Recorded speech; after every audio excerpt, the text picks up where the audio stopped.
Muito boa noite, sejam todos muito bem-vindos a mais uma edição do Board Talks.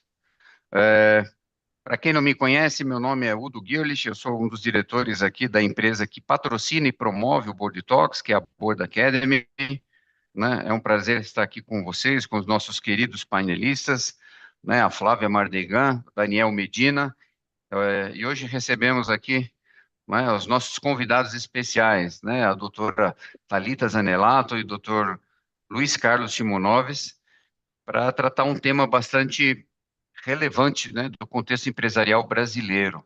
Né, eu já vou entrar mais em detalhes logo mais, mas antes disso, né, eu gostaria de trazer alguns detalhes a mais para a nossa audiência que não conhece a Board Academy. A Board Academy é uma edtech situada aqui no município de São Paulo, não é, que tem por propósito aí de desenvolver e levar governança corporativa para as pequenas e médias empresas, né?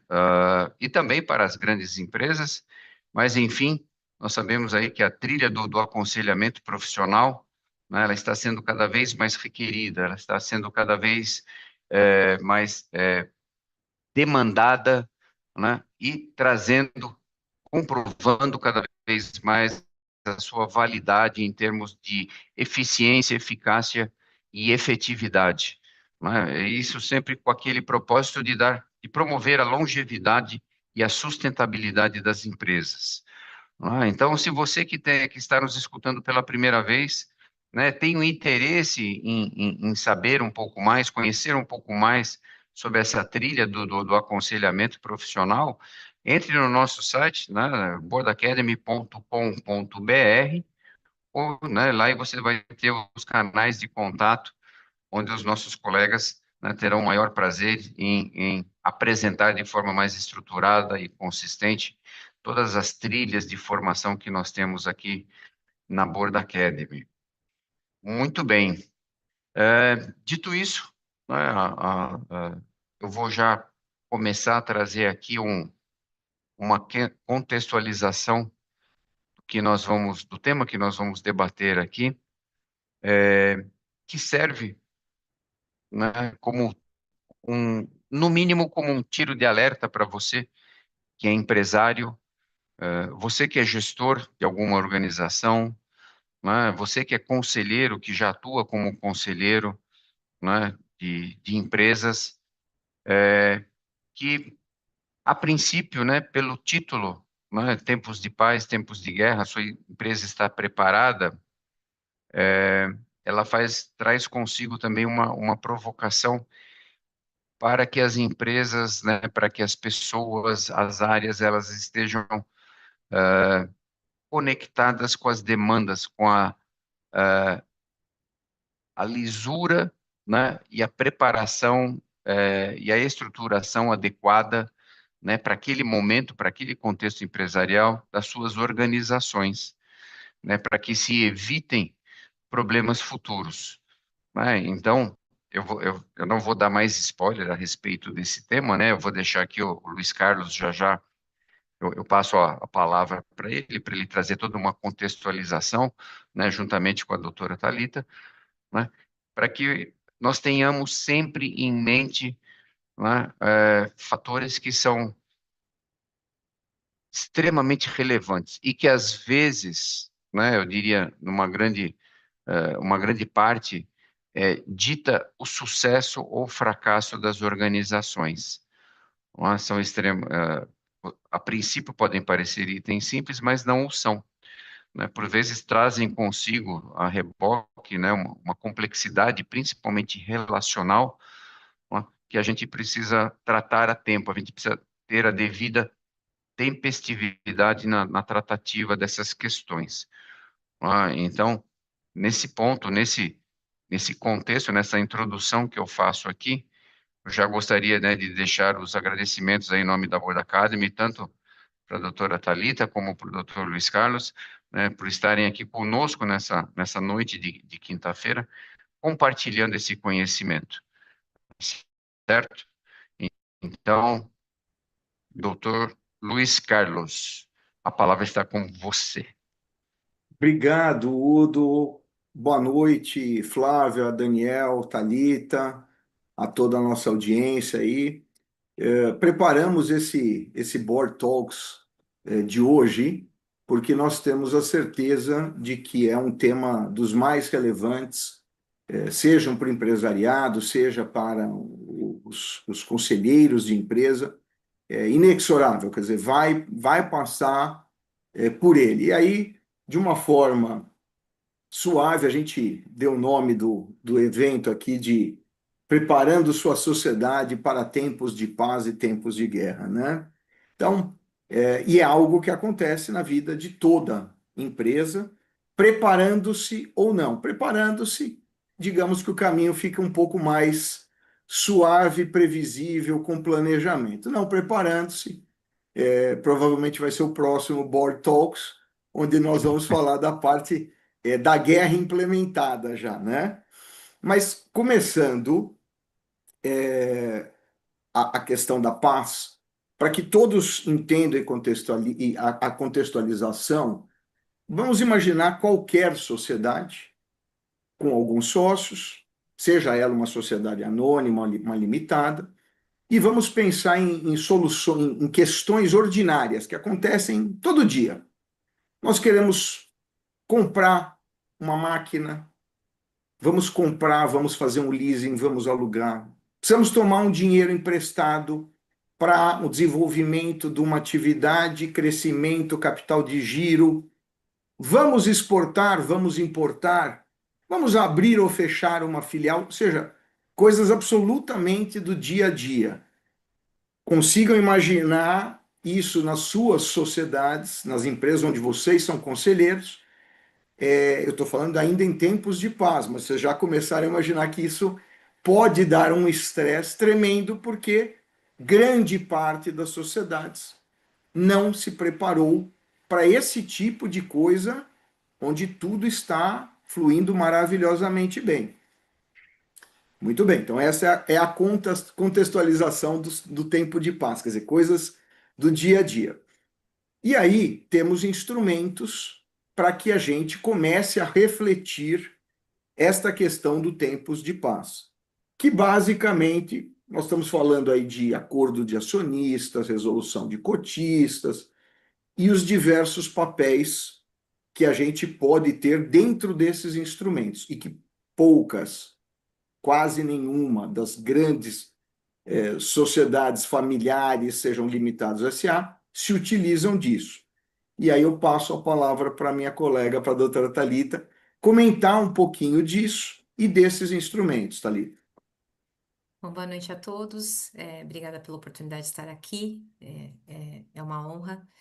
E falando um pouco desses instrumentos, né? A gente sempre traz aqui um jargão que eu gosto bastante, que a gente só é um país forte com forças armadas fortes. A gente só é uma sociedade forte, estruturada com uma governança forte. E a governança como um motor de crescimento dessa sociedade.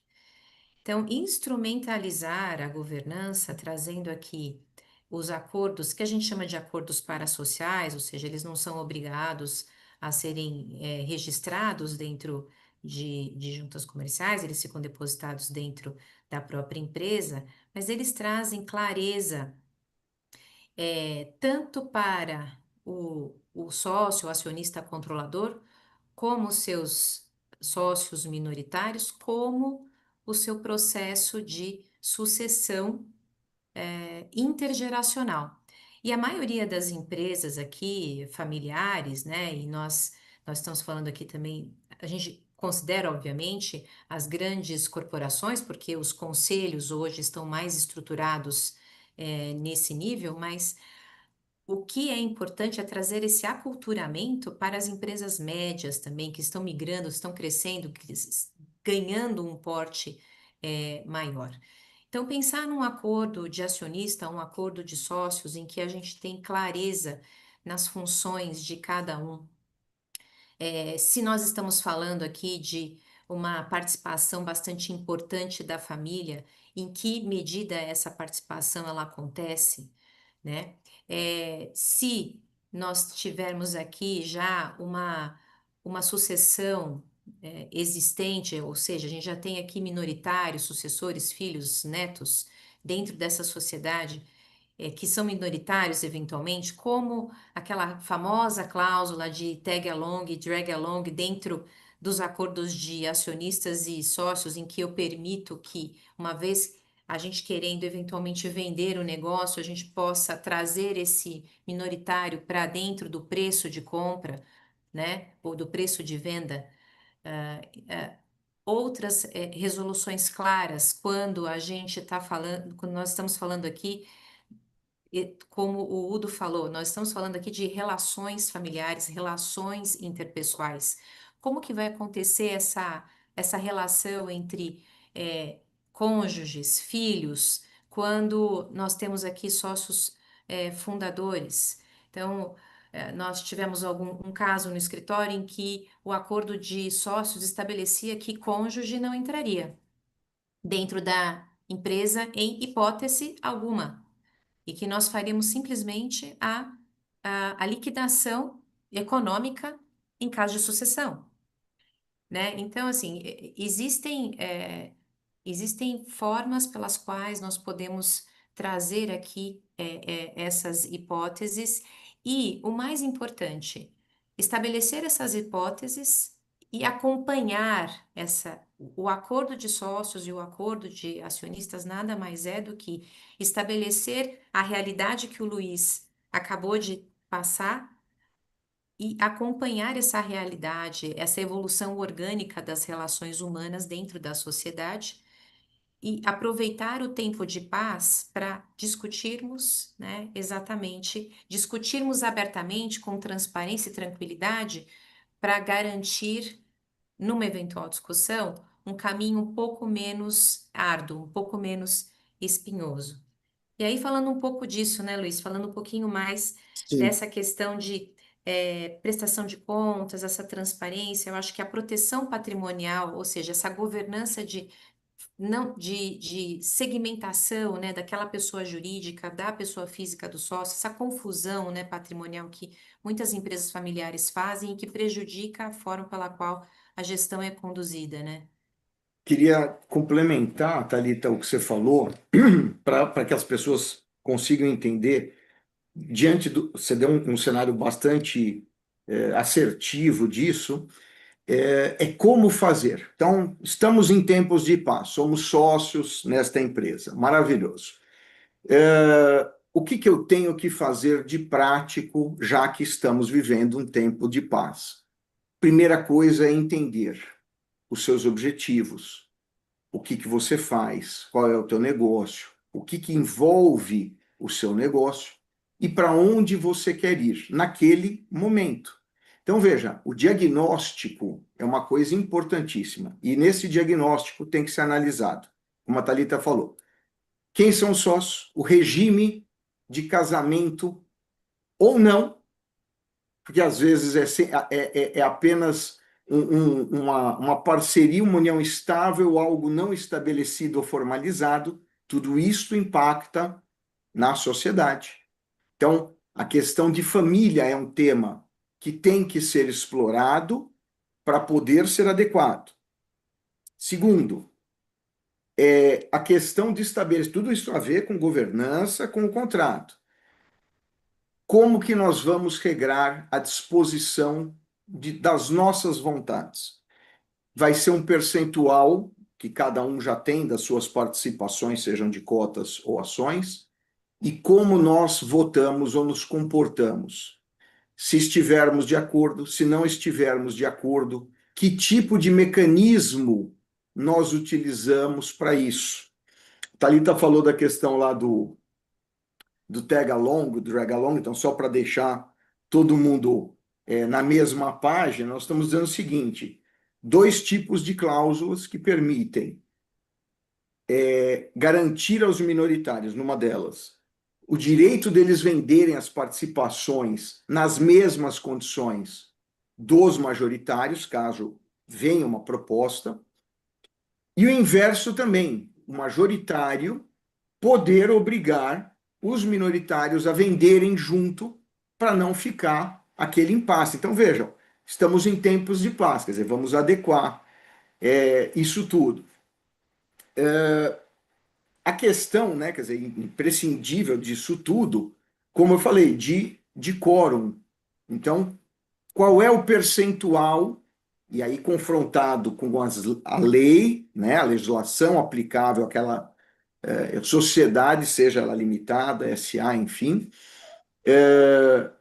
e que suporta a vontade dos sócios. Uhum. Regras de entrada e de saída, que é o que a Lalita falou. Ela falou do cônjuge, que é muito comum não querer, né, que isso aconteça, até porque em caso de divórcio, nós não queremos ninguém, mas pode ser não necessariamente só com o cônjuge, pode ser com ascendentes e descendentes. Então, veja como tá, tem uma sinergia com a área de família e sucessões, essa questão societária toda. Queria pedir para a Thalita explorar um pouquinho mais, Thalita, a parte da governança com protocolos de gestão e com um tema que interessa sobremaneira a nossa audiência, que é a parte de conselhos. Como que a gente usa esse instrumento dentro dessa estrutura ainda em tempos de paz? Bom, a questão dos conselhos, comitês, conselhos, né, são extremamente importantes para garantir o quê? Uma melhor transparência na prestação de contas, um aumento de deliberações colegiadas, ou seja, a deliberação, as decisões não ficam adstritas a apenas um ou dois diretores. É claro que você tem ali uma diretoria executiva que está na linha de frente da gestão, por exemplo, e não necessariamente essa diretoria executiva ela é parte da família, ela pode ser uma diretoria executiva profissionalizada, né, com agentes, com profissionais do mercado, mas o conselho de administração, por exemplo, que é um grande fiscalizador, mas ao mesmo tempo ele fiscaliza e monitora tudo que a diretoria executiva faz, executa, e a diretoria executiva, de uma maneira geral, para uma melhor governança, tem graus, né, de alçadas e de atribuições e de competência para tomar decisões, ou seja, ela toma a decisão até a página 2 sozinha. A partir do momento que você estabelece uma linha de governança, de poderes de alçada, de competências, e que essas competências às vezes precisam ser submetidas a conselho de administração para garantir essa transparência, você impede que aquela decisão seja exclusiva de A ou B. O conselho fiscal, ele é extremamente importante, pouco valorizado muitas vezes, né? Às vezes, como determinadas estruturas elas são facultativas, elas não são estruturadas, mas o conselho fiscal, ela ajuda o conselho de administração a tomar alguma decisão, a fiscalizar a atuação da gestão da diretoria executiva, né? O conselho consultivo, e muitas vezes esse conselho consultivo ele é também, né, ele também pode ser transformado num conselho de família, ou seja, a família empresária vindo aqui dentro desse protocolo de gestão e próximo a esse protocolo, ainda que a família não integre, né, de forma, não integre 100% a operação da empresa. Então, trazendo assim, trazendo os mapeamentos de processos, mapeamentos de tomada de decisão, individuais ou coletivas, permite com que eu crie, né, uma melhor governança dentro da empresa. Então, ou seja, mecanismos podem ser criados, né, e os conselheiros são essenciais. Conselheiros, por exemplo, com diferentes características, diferentes formações, Informações. formações para dar visões distintas. Um conselheiro que tem uma visão um pouco mais financeira, né, de planejamento estratégico, de desenvolvimento desse negócio, uma formação jurídica que possa trazer ali um pouco mais de elemento, posso fazer o financeiro, mas o jurídico pode ver também, olha, se você fizer isso, pode gerar algum tipo de abuso aqui, que Receita Federal não vai olhar, entendeu? Vai olhar com mais cautela. Então, assim, esse conjunto de equilíbrio de informações dá uma melhor qualidade para esses órgãos coletivos de deliberação, né? Eu E lembrei de É o vai de um colegi... ponto. é Desculpa, vai, Odile. diversidade, né, Thalita? diversidade, diversidade multidisciplinar, né? Uhum, Independente e trazendo essa visão, né, produtiva, porque a gente fala que a unanimidade, né, ela é burra. O dissenso uhum, cresce, o dissenso com qualidade isso. um dissenso, uma produtividade que gere uma produtividade para desenvolvimento do negócio, né? Culturas diferentes, quer dizer, E, formas de visão de mundo diferentes, né? Você sabe exatamente. que eu ia dar uma dica aqui para a turma, né? E isso é fruto da minha experiência lá na OAB, enquanto presidente lá da Comissão de Comércio Exterior, Relações Internacionais, que nesta parte societária a gente recebeu vários professores, direito comercial, societário, e todos são unânimes numa coisa que é prática e afeta aqui a nossa audiência diretamente. Como é que eu faço isso tudo que vocês estão falando? Eu vou dar um método super fácil. Uma folha de papel e uma caneta. E escrevam, divaguem, se alonguem, fundamentam, são as razões, é arrazoar. Quanto mais você fundamentar cada um desses pontos que a gente falou, do conselho, do quórum, da matéria, entrada e saída, impedimento ou não, como é que eu faço com o patrimônio da sociedade? Vamos estabelecer um preço para o mercado e entre nós. Tudo isso é um exercício que não é futurologia, né? Ele depende, demanda tempo, depende de raciocínio, mas é uma forma quase simplória de colocar realmente num pedaço de papel todas as vontades, todos os detalhes e aí começar a elaborar. Ou seja, antes de preparar o acordo, antes de preparar qualquer termo, as razões que te levam àquilo, o que faz sentido. Este debate, no final dele, é que vem a produção de determinado contrato, ato, que espelha a vontade. E como o Udo falou lá no início, quer dizer, constantemente vindo a ser revisitado. Porque, veja, a realidade da empresa hoje montada, ela é uma. Passado 8 anos, 5 anos, 10 anos, a cabeça dos sócios, o bolso dos sócios, o status conjugal de cada um, a vida, teve filhos, tem netos, eu quero morar fora do Brasil, eu quero tirar um ano, tudo isso muda e tem que ter previsão para todas essas hipóteses. Enquanto estivermos em tempos de paz, essa é a ideia, constantemente, faz parte até das funções do conselho, ajudar a promover esse debate para que a empresa sempre esteja up to date, né? Evitar Desculpa os tempos de interromper. guerra. Evitar os tempos de guerra, não é? Exatamente. Vai lá, Diz a Medina. sua... Ô, legal, acho que a Flávia tinha uma pergunta antes. Se você quiser fazer, Flávia, por favor. Não, obrigada, Medina. Boa noite a todos. Eu fiquei ouvindo aqui os doutores falando, né? E eu fiquei pensando, né? Porque quando a gente está no momento de paz, todos os acordos são bons, né? Todo mundo aceita os acordos, né? Assim, e eu fiquei pensando, a gente tem toda essa governança jurídica, eu falei, como que fica a governança humana num momento de guerra? Não sei se existe esse termo que eu acabei de inventar aqui, né? Mas porque no momento de paz, os acordos são feitos, como o senhor disse agora, doutor Luiz, o futuro, 8 anos depois, são outras pessoas, né? E como que a gente faz para transformar esses documentos, esses contratos, efetivamente num material num instrumento de confiança, de longevidade das empresas, enfim. Eu queria ouvir um pouquinho os senhores. Você sabe que tem um negócio que em em qualquer lei, né, chama exposição de motivos, né? Ou seja, Antes de vir a lei, quando é projeto ainda, tem um arrazoado, ou seja, o legislativo, né, quando conversa sobre qualquer tema, eles fazem um arrazoado daquilo. Este é um exercício fundamental para todos os sócios, todos os cotistas, todos os acionistas fazerem, que é a exposição de motivos, é o porquê de cada coisa.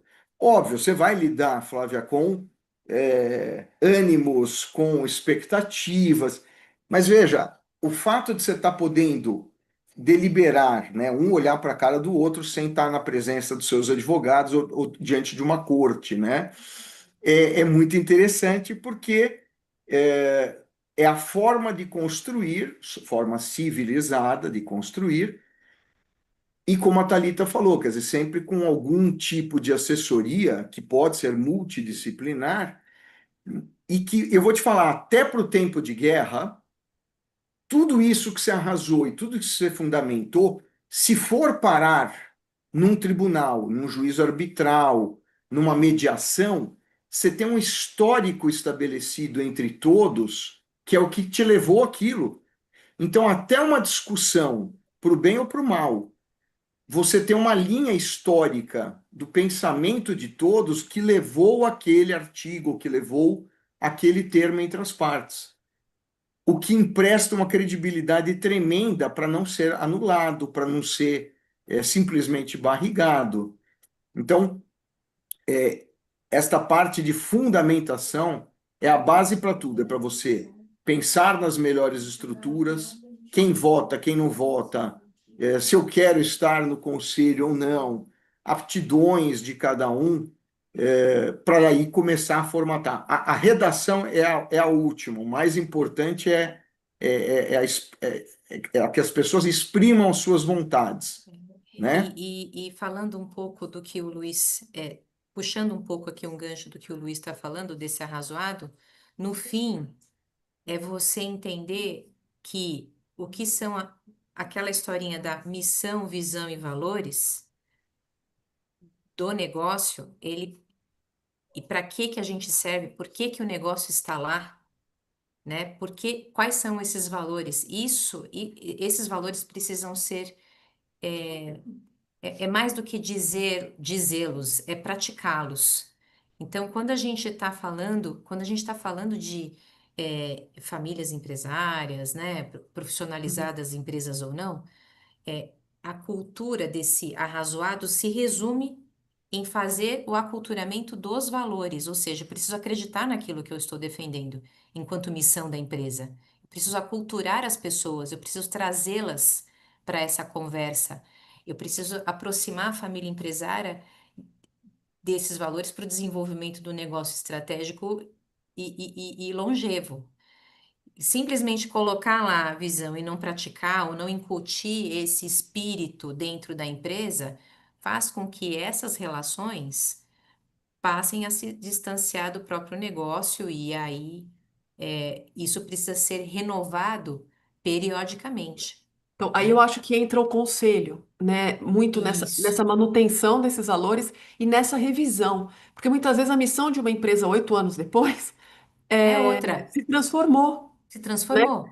E as pessoas já esqueceram por que elas estão fazendo o que elas Perfeito. estão fazendo, né? Eu que lido ali com as equipes, a gente percebe claramente que elas não sabem o porquê elas estão fazendo.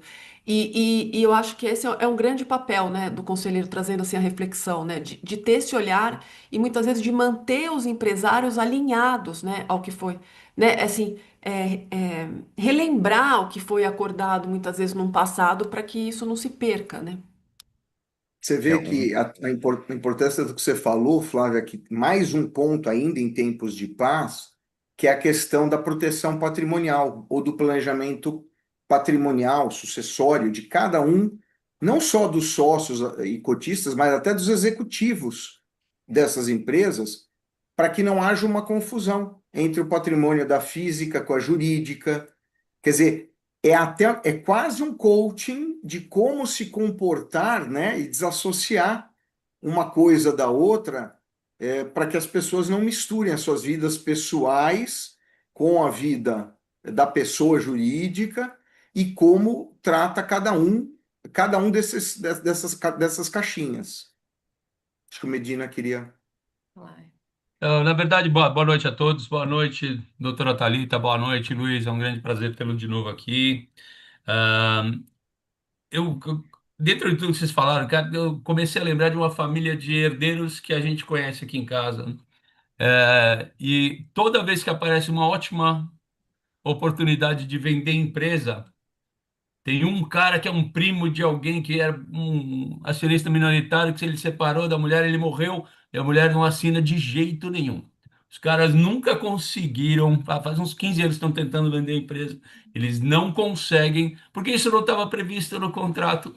Ah, então, assim, eu acho que, eu até diria, para todos nós conselheiros, na próxima reunião de conselho, pede para dar uma olhada nesses documentos, pede para a gente fazer alguma coisa, que eu tenho certeza que a maioria ou uma grande parte das empresas só está preparada para a paz, não está preparada para a guerra ou para determinados aspectos dela. E, cara, isso destrói seu patrimônio instantaneamente se aparecer uma guerra, e ela vai aparecer eventualmente, né? Em todos os membros da família, os herdeiros, nem todo mundo vai se dar bem todo o resto da vida, ou mesmo que se dê bem, vai ter situações novas que não tinham sido previstas, ou não tem nada parecido previsto, que podem atrapalhar a vida de todo mundo. Então, acho que é ultra importante que a gente, às vezes a gente está lá só olhando a estratégia do negócio, só olhando finanças, só olhando vendas, não sei o que lá. Cara, e se der um problema amanhã qualquer? Assim, e para você virar tempo de guerra é uma coisa só. Não precisa nem estar o mundo belicoso que a gente tem hoje. Você pode estar num momento tranquilo da operação e de repente um detalhe qualquer, alguém chega e enche o saco e fala, cara, quero ir embora, tchau. Eu, e não tem uma previsão adequada para a saída desse sócio, alguma coisa assim. Então, acho que é muito importante o que a gente está falando hoje para que conselheiros e conselheiras, amanhã ou na próxima reunião de conselho, comecem a pedir esses documentos, comecem a traçar estratégias. Cara, isso aqui, ó, especialmente no momento de singularidade do mercado, se aparecer algum problema maior, putz, isso pode gerar, pode ser estopim de uma mini guerra ou de uma guerra aqui dentro, que significa que, no mínimo, a gente não vai se aproveitar da oportunidade e que pode ser um grande, grande problema. Mas eu ia devolver para vocês assim. Eu complemento o que você falou, Medina, com mais um ponto, que é também ninguém está preparado para morrer ou para ficar impedido. É, Então, e que casa com o que a Flávia falou, das pessoas, né? Quer dizer, a síndrome de Roberto Marinho, né? Então, assim, não vou morrer, não, ninguém vai ter Alzheimer, ninguém vai ter AVC, ninguém vai ter acidente de avião, né? Ninguém vai ter nenhum ninguém vai ter problema. acidente de avião. E de verdade, eu te afirmo, isso é um estudo com a Junta Comercial do Estado de São Paulo, que raríssimas empresas têm um contrato social, têm um pacto social que resista a esse ponto.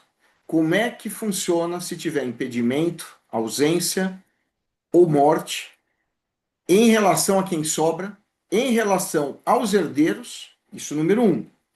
Número dois, como é que eu faço para acertar? Então, eu também afirmo, com base nessa pesquisa, que, grosso modo, está previsto apuração de haveres e deveres e paga em 90 dias. Acontece o seguinte: apuração de haveres e deveres é um método válido, é justo? 90 dias, tem dinheiro para pagar em 90 dias isso? E aí você começa a fazer reflexões que a gente ilustra aqui. Será que o melhor método não seria um fluxo de caixa descontado, trazer a valor presente ou patrimônio líquido? E veja, tudo isto é possível. Então você não precisa fazer aquele copia e cola de outros. Você tem que fundamentar, você tem que arrazoar com o que é a vontade. Eu ia dar um exemplo aqui que vale para todas as startups, né? O sujeito, quando começa uma empresa dessa, de alta tecnologia, o valor presente dele, seja patrimônio líquido, fluxo de caixa, ele é pequeno. E aí pega o que a Flávia falou, 8 anos, não precisa nem pegar 8, vamos pegar 2. Daqui a 2 anos mudou. Só que se o contrato ficou lá para trás com haveres e deveres, esta empresa, provavelmente o justo para ela, é a lucratividade futura, é a escalabilidade. E se não tiver previsto, você tem o risco de ter a guerra na empresa exatamente pelo aquele método ultrapassado de 2 anos, ou de um, e que todo mundo vai estar insatisfeito. Então, veja uma coisa absolutamente corriqueira, né? Que as pessoas não se preparam, não se prepararam para isso. Eu diria até um pouco mais, assim, além de termos todas essas hipóteses, a gente também passa a organizar e ver a empresa paralisada porque aconteceu um evento dessa natureza. Vou dar um exemplo aqui de um outro caso no escritório, em que dois amigos fundaram a empresa, muito amigos, né? É, eles resolveram estabelecer no contrato social que tudo que eles fizessem fariam com assinatura dupla. Então, eles eram paritários, ou seja, 50-50, ou seja, a gente só poderia decidir por unanimidade sempre, né? Porque se discordar não tem maioria societária. E assinatura dupla de representação da empresa, para tudo, banco, tudo, porque existia esse compromisso mútuo entre eles. Veio a pandemia, um deles morreu na pandemia. Parou a empresa. O banco paralisou porque não tinha como pagar a folha de pagamento, fazer o pagamento do salário das pessoas. E eu não tinha alternativa dentro do contrato social, né, para criar uma segunda etapa. Tudo bem, mas na ausência dos dois, assina um até um determinado momento, ou seja, a gente não tinha, eles não queriam mudar em que pese pesasse a nossa insistência no assunto.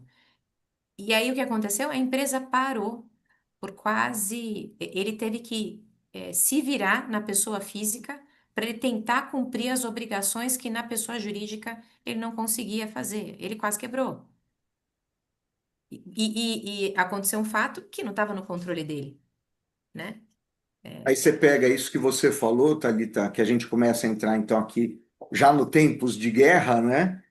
Que é isso, que você fala assim, tá legal, tempos de paz, entendemos aí as noções, o que a gente tem que perseguir para poder construir. Tempos de guerra, né? Então, coisas que são importantes fazer nos tempos de paz, sempre que possível, né?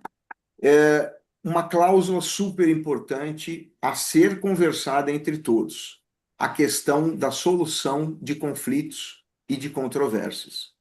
Então, é fundamental, não é botar aquela cláusula do foro central, do município, da jurisdição. Não, não, não. Nós estamos dizendo, para todo esse arrazoado, essa exposição de motivos, como é que eu vou, como é que eu quero, todos em comum. Eu quero ter uma mediação, que é o que a Thalita falou. Vamos recorrer a uma arbitragem. Vai ter alguém que supre uma lacuna de uma ausência ou impedimento para que a empresa não deixe de operar, né? Quer dizer, vamos dar poderes ao conselho de administração ou terceiros até para poder resolver e fazer a coisa, estabelecer tempo, marco temporal para que a coisa ocorra. E a questão de ter uma cláusula arbitral, que não é muito da cultura brasileira, né, mas cada vez mais, eu acho ela fundamental, porque você resolve isso sem ter que se valer do tempo tão longo quanto o judiciário toma para um monte de coisas, e sempre de comum acordo entre todos, quer dizer, as bases para isso você estabelece. Outro ponto, que aí nós estamos vendo isso hoje em dia, a Thalita falou lá da pandemia, mas hoje estamos, assim, diante de uma reforma tributária, onde a gente já falou a respeito disso em outros board talks aqui, tarifaço americano, e hoje você tem, por exemplo, um segmento importante da nossa economia, que são as manufaturas, máquinas, equipamentos, que estão todas sofrendo, né? Tá lá o presidente da BIMAC, o Zé Veloso, vi hoje ele em Washington lá, tentando resolver de alguma forma. Veja, você ter previsões como planos de contingência, matriz de risco, esse é outro ponto importantíssimo. Dentro de uma sociedade, isso é uma ferramenta útil para acionistas e conselheiros. Como é que eu meço o risco? Não, aqui a gente não corre risco. Não, não existe isso. Você finge que não tem risco. Então é outra, você não é empresário, né? Você está apostando na sorte. Não, não. Somos profissionais aqui e vamos delimitar, do mesmo jeito que a gente fez o arrazoado, todos os riscos e como a gente quer enfrentar. Risco tributário, trabalhista, financeiro, geopolítico, político, todos eles, e formar comitês com os conselheiros para se aconselhar da melhor forma de enfrentar isso daqui. O, se vocês me permitem uma contribuição, né? Vendo todos esses aspectos, né? Todas essas questões relacionadas, né? A longevidade e sustentabilidade empresarial.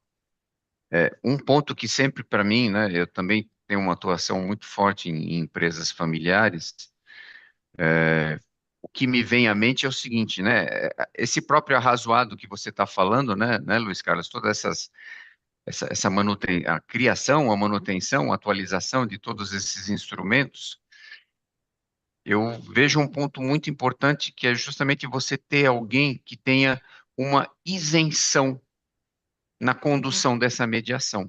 uhum, Né, que não tenha nenhuma conexão, né, nenhum seja societária ou familiar de alguma maneira, né, porque aquela pessoa ela vai trazer aquele poder de mediação e a isenção. Eu não tenho interesse envolvido nisso. O meu interesse é que se chegue, né, num consenso, né, numa composição desses instrumentos, né, que garanta, né, a tratativa adequada, né, e a viabilidade, né, para o prosseguimento, né? A Thalita trouxe essa questão, né, dos dois sócios ali paritários, né? Quer dizer, olha só que situação que se chegou, né? Então também né, esse quer seja um assessor ou quer seja um conselheiro, ele tendo essa mediação e também trazendo elementos para falar, olha, se vocês deixarem nessa situação aqui, no caso, né? E aí entra muito aí já entrando um pouquinho nos tempos de guerra, hora que os tempos de guerra acontecem, né, você tem os instrumentos para você, uhum. né, mitigar ou às vezes até, né, minimizar os impactos desses tempos de guerra, né, permitindo aí a continuidade dos negócios, né, das empresas, enfim. Mas, né, e eu acredito que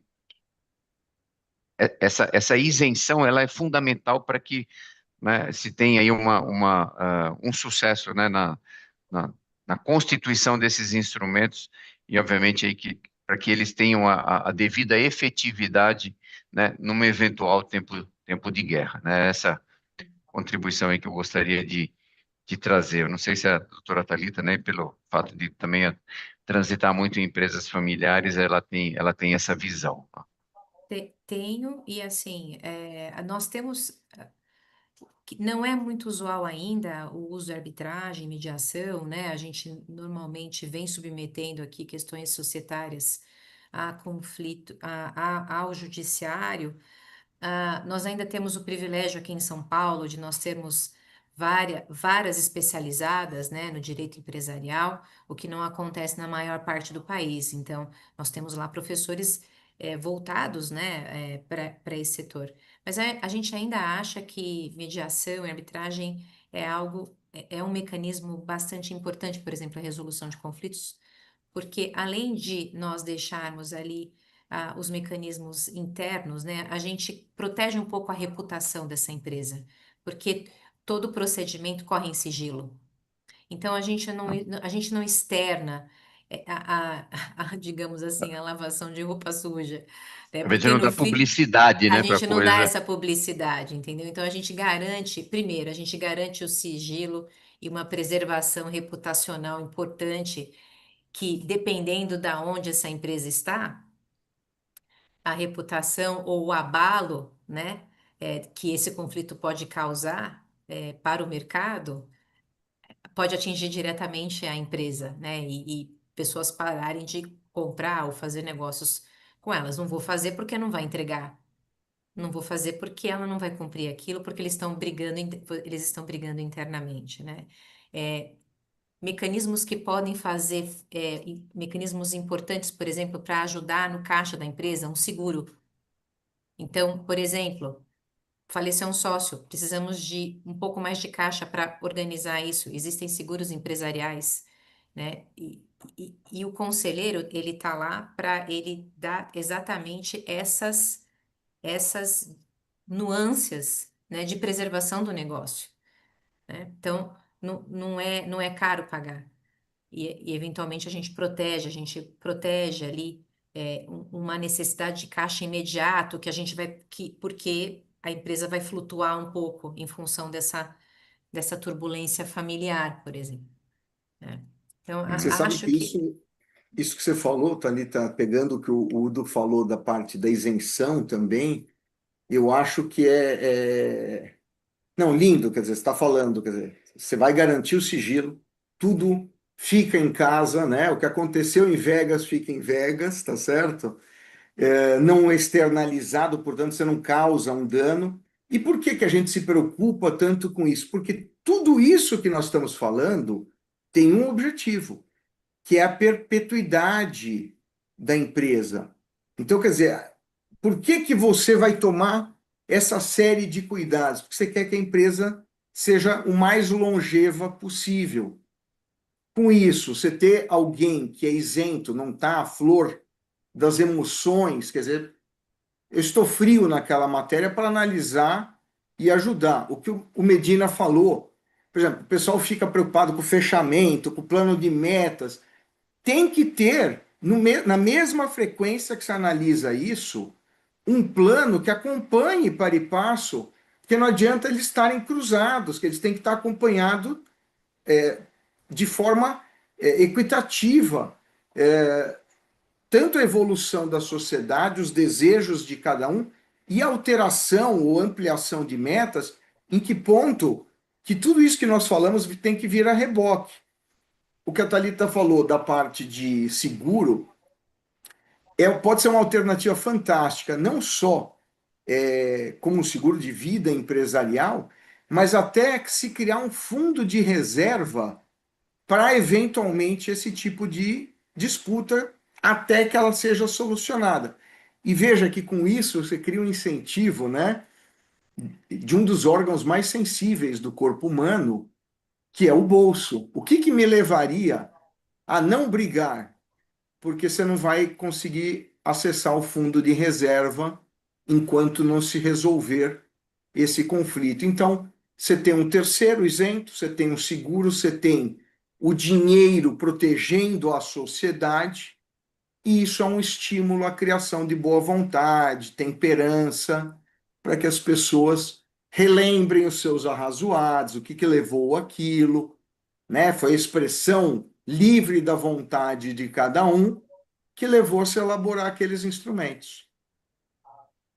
Muito bom, muito bom. Medina, eu sei que você precisa sair daqui a pouco, né? Então, ele está por aí ainda. Ô, não, estou aqui sim, é tipo agora.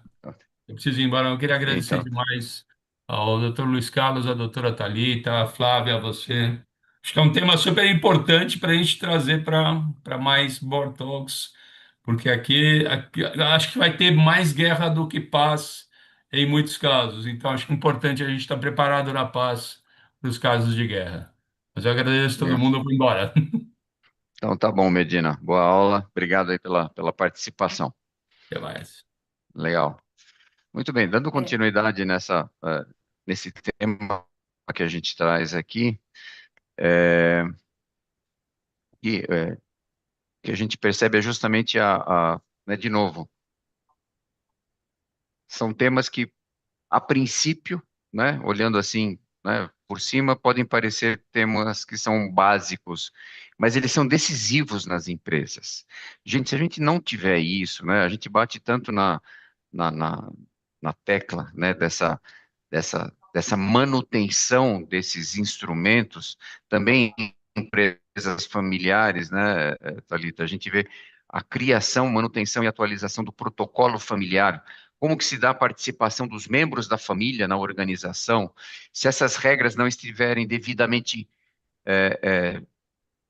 claras, consensadas e alinhadas, ó, a gente sabe que vai ter um impacto na empresa lá na frente. Gente, isso é estatístico. Uhum. Nós temos números que comprovam, né, claramente, né, que esses são fatores cruciais para a sobrevivência de uma empresa. Então, de novo, né, você que está numa empresa, você que está gerindo, que você é proprietário de uma empresa, que você que aconselha uma empresa, obviamente a gente está falando muito de empresa familiar, mas isso vale para todas as empresas, gente. Nas empresas familiares, né, nós temos vamos por assim dizer, esse tempero adicional, né, dos laços familiares que impactam decisivamente, né, nos negócios, mas para as outras empresas é a mesma coisa, é acordo de sócios, né, são estabelecer as regras, né, da participação de cada um, das responsabilidades de cada um, né, das entradas e saídas, como o Luiz bem trouxe, né, no início da fala dele, enfim, é fazer uma análise crítica, né? E por vezes, né, Thalita e Luiz Carlos, isso entra um pouco no âmbito pessoal, né, daqueles gestores, né? Por quê? Pô, né, será que realmente eu preciso, será que eu vou dar o braço a torcer? Precisa ter a coragem para abordar esse tema, porque a gente sabe que são temas, né, que às vezes envolvem remuneração, responsabilidades, entra um pouco para o aspecto pessoal do ego, né, da pessoa. Será que eu vou abordar esse tema aqui para fazer as mudanças que são necessárias? Né? Entra um pouco os aspectos culturais. Será que eu vou estabelecer aqui processos de sucessão? Já vou deixar claro quais são as regras para se promover esse processo de sucessão, né? Porque às vezes por uma interpretação equivocada, eles falam, não, sucessão está relacionado, né, a uma eventual incapacidade minha de continuar gerindo o negócio. Não é isso, não é isso, né? É justamente uma preservação, né? O Luiz Carlos usou o tema perpetuidade da coisa. Previsibilidade, é perpetuidade e previsibilidade.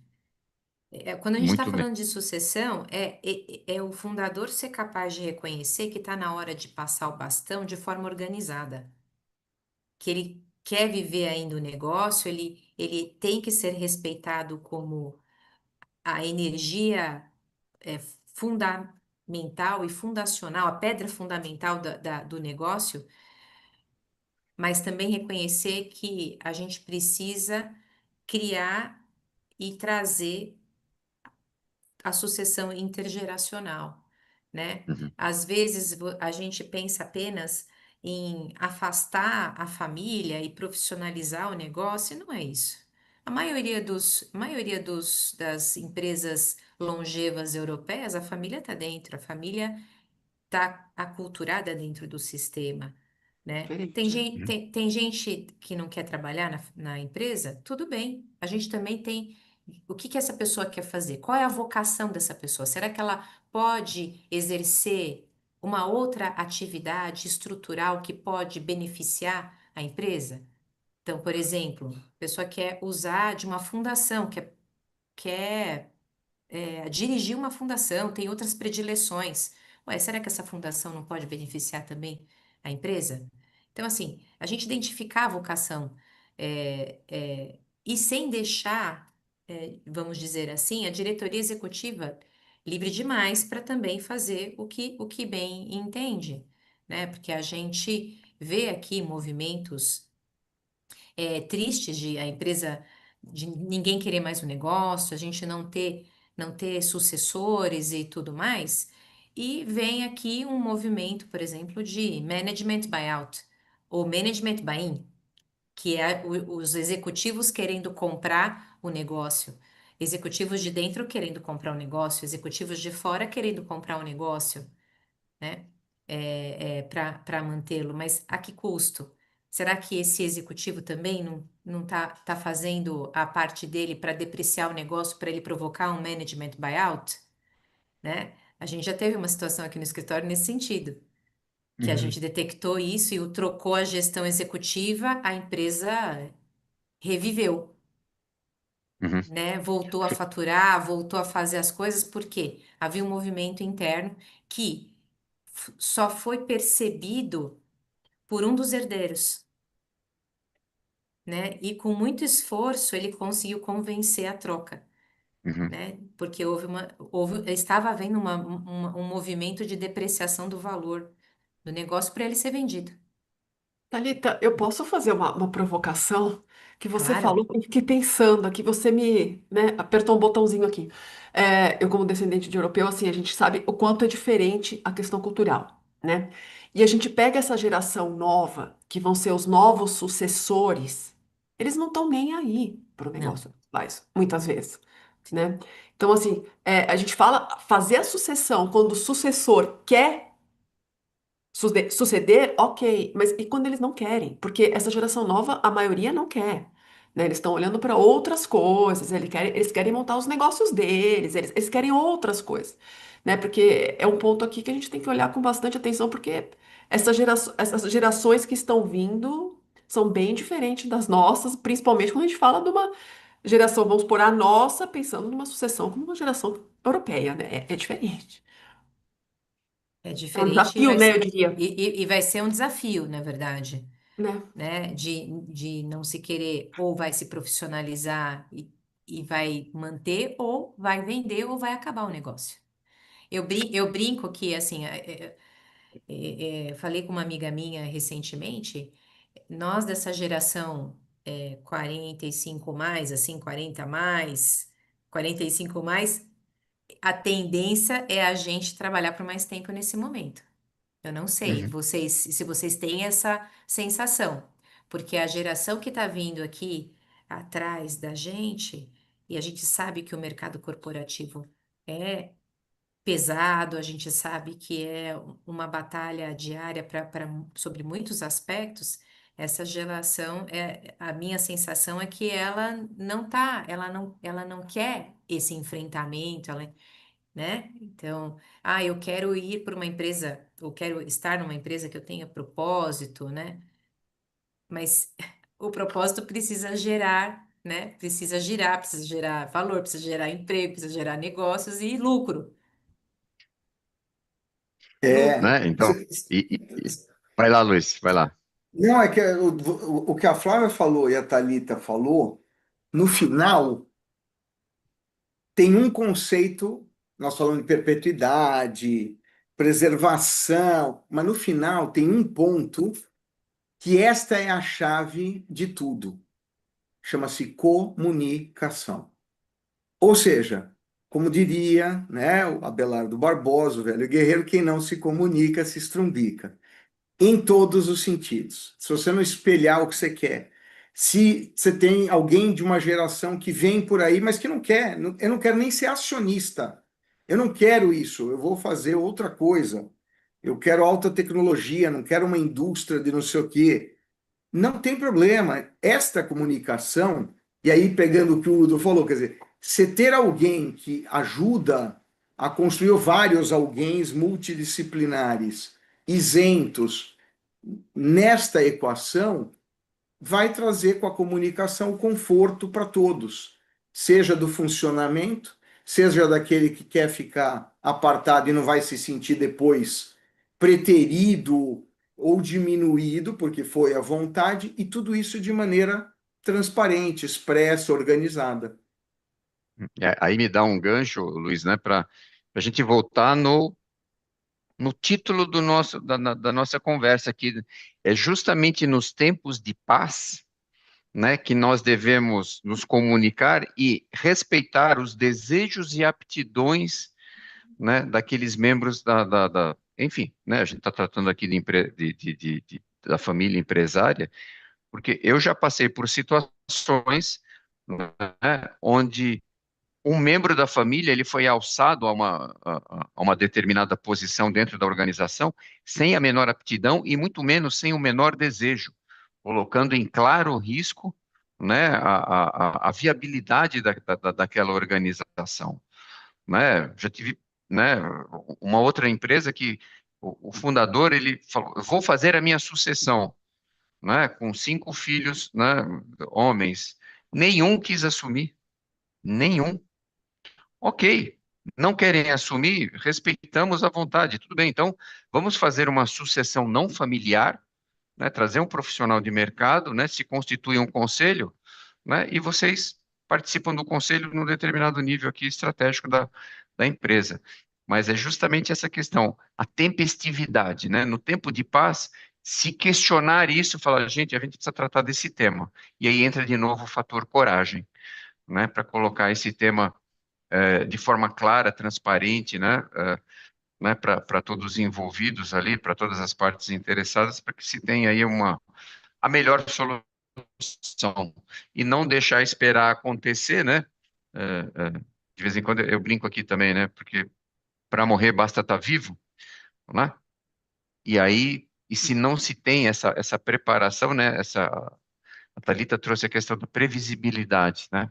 Como que isso está ancorado nos instrumentos da empresa? Muito bem, E você vê muito que não, bom. e não precisa ser tão bonzinho assim, né?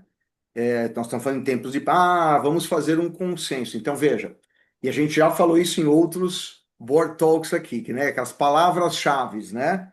Hoje tem mais uma que é comunicação, previsibilidade, perpetuação, mas sempre não podemos perder de vista planejamento, efetividade, ou seja, botar para funcionar, e estratégia, sempre estratégia. E veja, o que eu falei, não precisa ser tão bonzinho, porque veja, no meio dessa discussão, você pode, cada parte, cada sócio, ter a sua determinada estratégia, explícita ou não, mas Uhum. que se faz presente naquele instrumento. Né? O exemplo que você deu, Udo, quer dizer, era o que a Thalita também, quer dizer, dos caras de fora, e que de repente numa discussão dessa você tem um gatilho ou vários gatilhos que permitam você simplesmente consolidar, tomar conta daquilo ou vender também. Então, com estratégia não quer dizer simplesmente cordeirinho, né? Quer dizer, Não, você vai não. colocar de uma maneira inteligente, com fundamento, com visão do que você quer, todo esse arcabouço de atos para que a coisa funcione. Eu gosto da frase do Sun Tzu, e com isso eu me despeço aqui. Qual é a melhor guerra? Aquela que você não precisa lutar. Essa é a melhor Perfeito. de todas. Para Muito não bom. precisar lutar, vamos nos preparar. Vamos gastar tempo, fazer o arrazoado, convocar profissionais não comprometidos, isentos, multidisciplinares, porque isso vai ajudar a perpetuidade, preservação, é, continuidade, lucratividade da tua empresa. Muito bom. Muito bom. Thalita, suas considerações finais, por favor. Mas primeiro eu Depois queria a Flávia. agradecer novamente. Eu acho que esse é uma discussão infinita.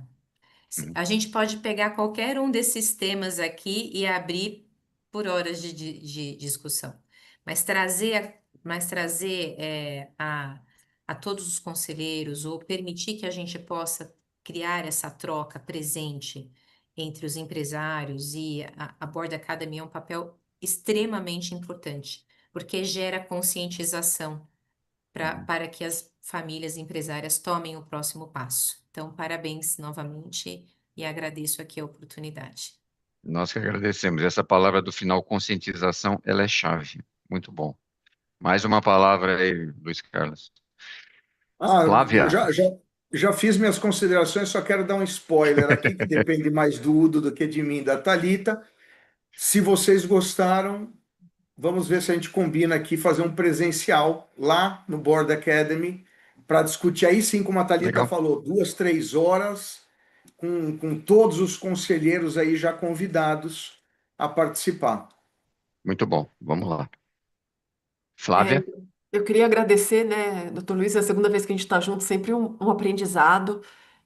E eu acho que a palavra que fica para mim de todas é a de coragem, né? Porque assim, é coragem de olhar para essas questões, né? A gente tem que olhar para tudo isso e precisa coragem. Eu preciso pensar que eu vou morrer, eu preciso pensar se meu filho não quer herdar a minha, eu preciso pensar, né? E muitas vezes as pessoas não querem nem olhar para essas coisas. Então, eu acho que cabe aí a gente, como conselheiro, ser suporte, né, e apoio para dar essa coragem, pelo menos para apoiá-los nesse momento de paz, para no momento de guerra a coisa for mais branda, né?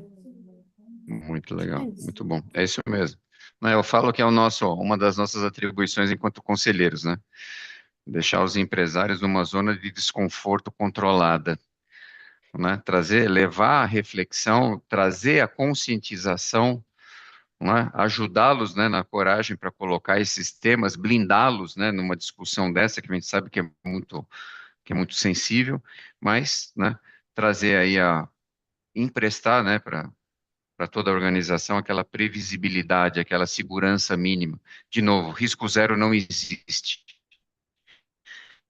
né? Mas, porém, mitigar né, fatos, né, ou desavenças que possam aí colocar em risco aí a existência da própria organização. Então, mais uma vez, eu gostaria de agradecer imensamente aí a presença, a participação da doutora Thalita, do doutor Luiz Carlos, a Flávia, o Medina, que já se ausentou, e você que está aí na nossa audiência, né, se você gostou do tema que nós trouxemos, da abordagem que nós fizemos, deixa um like aí no YouTube, certo? Isso nos ajuda muito na divulgação, no compartilhamento desse conhecimento que nós trouxemos aqui, né, e esperamos ter deixado aí, né, tê-los deixado numa zona de desconforto controlada para você refletir a respeito, tá certo? E conte com a Board Academy, né, na condução de eventuais demandas nesse sentido, tá certo? Então, a todos uma boa noite, muito obrigado e um excelente final de semana, gente.